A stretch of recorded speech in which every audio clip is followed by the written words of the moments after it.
Hello student, আজকে আমরা class 10 এর ফিজিক্যাল সায়েন্স বিষয়ে কয়েকটি প্রশ্নোত্তর শিখব, কয়েকটি সূত্র প্রমাণ করব। ধরো তোমাদের পরীক্ষা আসে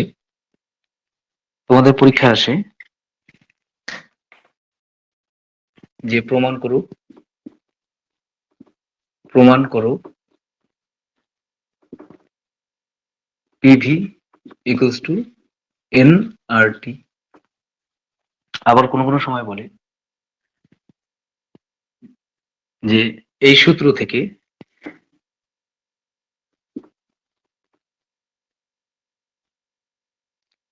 দু নম্বরটি আমি এখানে লিখে দিই, পিভি ইকুয়ালস টু এনআরটি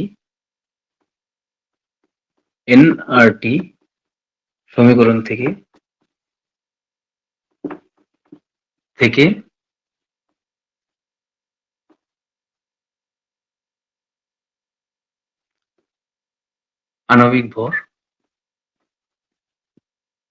আণবিক ভর এম এর মান নির্ণয়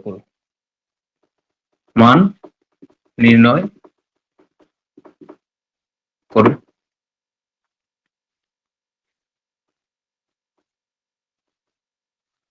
আবার কোনো সময় বলে আর এর মান ও মাত্রা নির্ণয় করো, সেই সঙ্গে এককও বলে। তাহলে এই জিনিসগুলো আমাদের বের করতে বলে। তাহলে দেখো, আমরা প্রথমে পিভি ইকুয়ালস টু এনআরটি সমীকরণটি প্রমাণ করব। তাহলে এখানে দেখো, আমরা জানি বয়লের সূত্র থেকে জানি ভি প্রপোর্শনাল টু 1/p। আবার 2 নম্বর হলো চার্লসের সূত্র ভি প্রপোর্শনাল টু টি। 3 নম্বরটি অ্যাভোগাড্রোর প্রকল্প থেকে পাই ভি প্রপোর্শনাল টু এন। তাহলে দেখো, V proportional to 1/p, V proportional to T আর V proportional to N.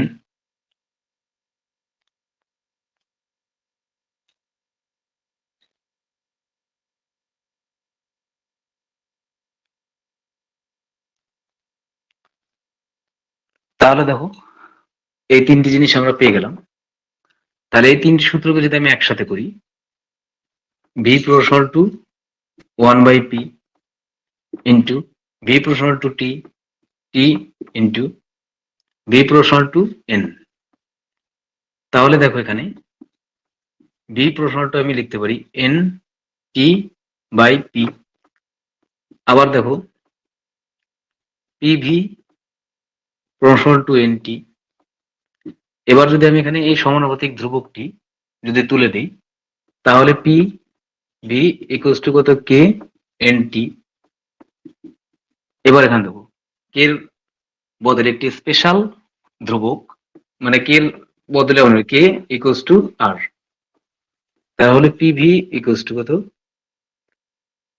R N টি। কে এর জায়গায় আমরা আর লিখলাম। তাহলে দেখো, পিভি ইকুয়ালস টু এন আর টি সূত্রটি আমাদের প্রমাণিত হয়ে গেল। এবার আর কে কি বলবো আমরা? আর হলো সার্বজনীন গ্যাস ধ্রুবক। আর কে আমরা বলবো সার্বজনীন গ্যাস ধ্রুবক। তাহলে আমরা কিভাবে প্রমাণ করলাম? ভি প্রপোর্শনাল টু 1/p, বয়লের সূত্র থেকে, চার্লসের সূত্র থেকে ভি প্রপোর্শনাল টু টি, আর অ্যাভোগাড্রোর সূত্র থেকে ভি প্রপোর্শনাল টু এন। তিনটি সূত্রকে আমরা যখন একসাথে করে দিলাম, তাহলে আমরা পেলাম V proportional to N T by P. তাহলে পিভি আমি এখানে নিয়ে চলে আসলাম, proportional to N T, PV equals to K N T, PV equals to R N T. তাহলে এটিকে আমরা PV equals to R T প্রমাণিত হয়ে গেল। এবার আর এর মান আর একক আমরা একটু পরে জানবো। এখান থেকে আমরা প্রথমে আবার এখানে দেখো, যে পরের সূত্রটি যে বলেছে যে পিভি ইকুয়ালস টু এনআরটি সমীকরণ থেকে, মানে প্রশ্নটি পরের প্রশ্ন থেকে পিভি ইকুয়ালস টু এনআরটি সমীকরণ থেকে আণবিক ভর নির্ণয় করো। তাহলে এখানে আমরা আরো জেনে নেব। পি মানে গ্যাসের চাপ, গ্যাসের চাপ। ভি মানে গ্যাসের আয়তন, আয়তন। এন মানে মোল সংখ্যা, মোল সংখ্যা। আর মানে গ্যাস ধ্রুবক, সার্বজনীন গ্যাস ধ্রুবক। টি মানে তাপমাত্রা,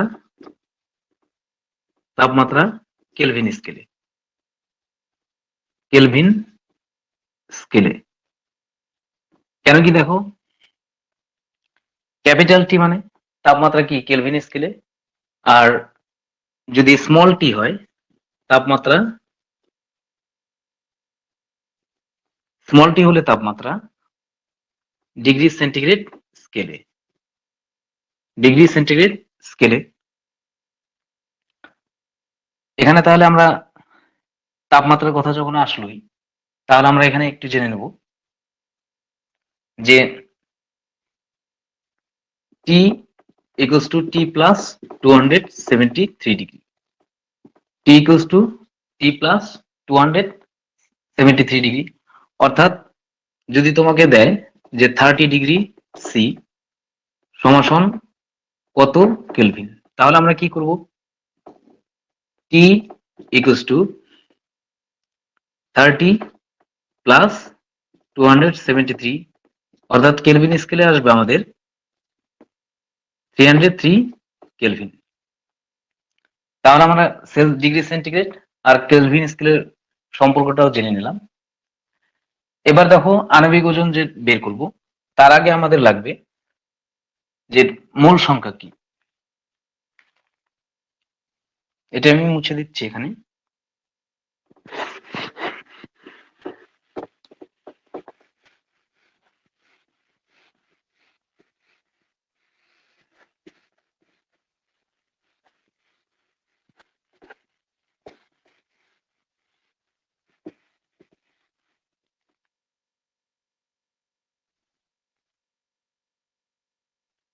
দেখো মোল সংখ্যা, মোল সংখ্যা এন, এন সমান W by M, W by M. অর্থাৎ ডাব্লিউ হলো গ্রামে ওজন মানে ভর, গ্রাম এককে ভর, আর এম মানে আণবিক ওজন, আণবিক ওজন। তাহলে আমাদের মোল সংখ্যা পেলাম। ধরো একটি উদাহরণ আমি বললাম, তোমাকে দেওয়া হলো যে 20 গ্রাম কার্বন ডাই অক্সাইডের মোল সংখ্যা কত, মোল সংখ্যা কত। তাহলে আমরা কি করে করব? আমরা জানি N equals to W by M. এখানে ডাব্লিউ দেওয়া হয়েছে 20 গ্রাম। আমি এই ডাব্লিউ কে কোনো সময় আমি N equals to M by capital M ও লিখতে পারি। এম মানে ভর, ডাব্লিউ লিখতে পারি, আবার স্মল এম ও লিখতে পারি। আর এখানে এম দেওয়া হয়েছে কার্বন ডাই অক্সাইডের, কার্বন ডাই অক্সাইডের আণবিক ওজন দেখো, কার্বনের 12 আর অক্সিজেনের 16 গুণ 2, তাহলে হলো আমাদের 44। তাহলে n ইকুয়ালস টু 20 বাই 44। এটিকে ভাগ করলে যা আসবে 10 বাই 22, 10 বাই 22 কে যদি আমি ভাগ করি পয়েন্ট দিয়ে 0, 88।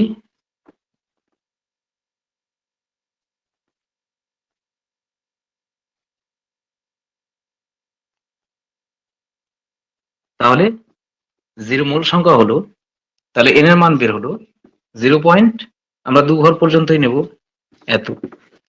তাহলে 20 গ্রাম কার্বন ডাই অক্সাইডের মোল সংখ্যা আমরা বের করলাম। এবার দেখো এই সূত্রটি থেকে আমরা আণবিক ওজন নির্ণয় করব।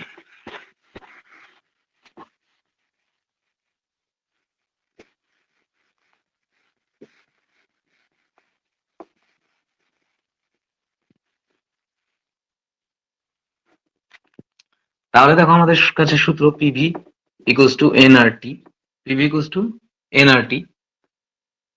তাহলে এই সূত্রটিকে আমি ঘুরিয়ে নেই, বা পিভি ইকুয়ালস টু এন এর মান আমরা জানলাম W by M R T. তাহলে এখানে দেখো PVM equals to W R T. তাহলে এখানে হলো আমাদের M equals to W R T by P V. তাহলে আণবিক ওজনের সূত্রটি আমরা পেয়ে গেলাম।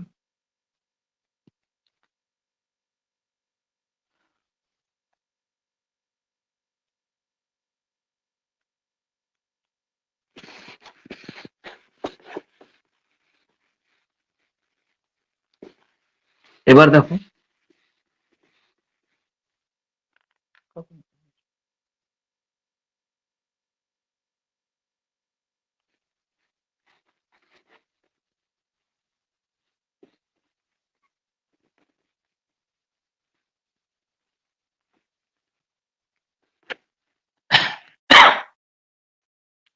এবার দেখো পিভি ইকুয়ালস টু এনআরটি। এই সমীকরণটি থেকে N NRT equals to PV. তাহলে আমরা এখান থেকে আর এর মান বের করবো। R equals to PV by N T. তাহলে এখানে দেখো আর এর যে মাত্রা বা একক বের, প্রথমে আমরা মাত্রা বের করি। ধরো চাপের মাত্রা প্রথমে আমাদের বের করতে হবে। চাপের মাত্রা যদি বের করি তাহলে আমরা চাপের মাত্রা ধরো মনে নেই, তাহলে কি বের করবো? F by A. তাহলে পি ইকুয়ালস টু এফ এর মাত্রা কি M L T minus two, আর এর মাত্রা এল স্কয়ার। তাহলে এখানে কি M L minus one T minus two. তাহলে এখানে দেখো আমরা চাপের মাত্রা পেলাম M L minus one T minus two, আর আয়তনের মাত্রা এল কিউব, আর মোল সংখ্যার মাত্রা এন, আর তাপমাত্রার একক মাত্রা হচ্ছে ডাইমেনশন থিটা। তাহলে আর এর মাত্রা কি বের হলো? এম এল স্কয়ার, কেন কি এখানে থ্রি আছে, এখানে মাইনাস ওয়ান আছে, টু, আর টি মাইনাস টু, আর এন এর এন বাই থিটা। তাহলে আর ইকুয়ালস টু আর এর মাত্রা বের হলো M L square T minus two N minus one theta minus one. তাহলে এটি আমাদের আর এর মাত্রা বের হয়ে গেল। এবার দেখো আর এর আমরা একক বের করব। তাহলে আমরা আর এর মাত্রা শিখলাম যে পি এর মাত্রা দিলাম, ভি এর মাত্রা দিলাম। পি এর মাত্রা M L T minus M L minus one T minus two L cube, আর মোল সংখ্যার মাত্রা এন, আর তাপমাত্রার মাত্রা থিটা। তাহলে M L square T minus two N theta. এগুলি যদি আমরা উপরে নেই সূচকের নিয়ম অনুসারে আমাদের M L square T minus one T minus two N minus one theta minus one হয়। এবার দেখো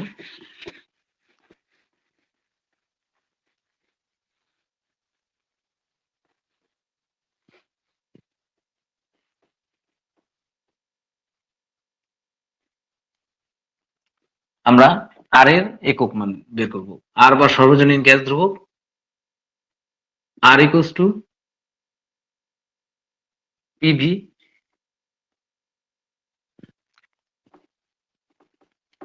আমরা জানি পিভি ইকুয়ালস টু এনআরটি। তাহলে এখানে দেখো এনআরটি ইকুয়ালস টু পিভি। তাহলে এখানে দেখো এন সরি আর এর মাত্রা বের করবো। R equals to PV by N T. তাহলে এখানে দেখো আর, এবার দেখো এই PV equals to W. W মানে এখানে কি কার্য। তাহলে এখানে কি ওয়ার্ক বা কার্যের মাত্রা, কার্য, তার একক লিখবো। এন মানে কি মূল সংখ্যা, মূল সংখ্যা, আর টি মানে তাপমাত্রা বা উষ্ণতা বা উষ্ণতা। তাহলে এখানে দেখো কার্যের মাত্রা জুল এসআই পদ্ধতিতে, মোল সংখ্যার মাত্রা মোল মানে একক মোল, তাপমাত্রা মাত্রা কেলভিন। তাহলে আমাদের এককটি কি দাঁড়ালো? জুল, ক্যাপিটাল জিও লিখতে পারি আমি,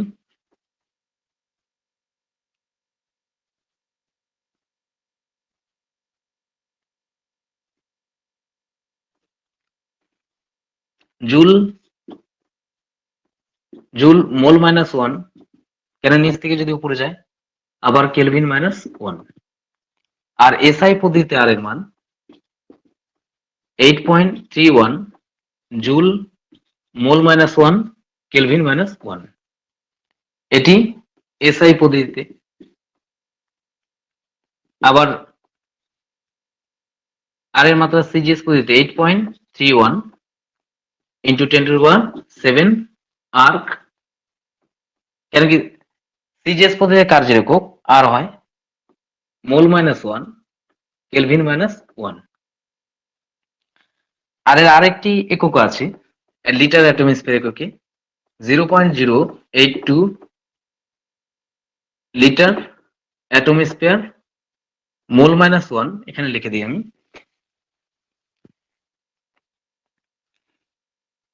আর 0.082 into litre atmosphere mole minus one kelvin minus one. তাহলে আমরা আর এর তিনটি একক জেনে নিলাম। তাহলে আমরা এই ভিডিওতে কি কি শিখলাম বা এই লাইভ ক্লাসে আমরা কি কি শিখলাম? যে পিভি ইকুয়ালস টু এনআরটি সমীকরণ প্রতিষ্ঠা, তারপরে আর এর একক মাত্রা ও মান নির্ণয়, পিভি ইকুয়ালস টু এনআরটি সমীকরণ থেকে কিভাবে আমরা পিভি ইকুয়ালস টু এনআরটি থেকে কিভাবে ভর বের করা হয় গ্যাসের আণবিক ভর সেটা জানলাম। আর জানলাম ডিগ্রি সেন্টিগ্রেড আর কেলভিন স্কেলের সম্পর্ক জানলাম। তাহলে এই ক্লাসে আমাদের এতটুকুই, আবার দেখা হবে পরবর্তী লাইভ ক্লাসে। তোমরা সাথে থেকো, অ্যাটেম্প্ট করো ক্লাসগুলি। ধন্যবাদ।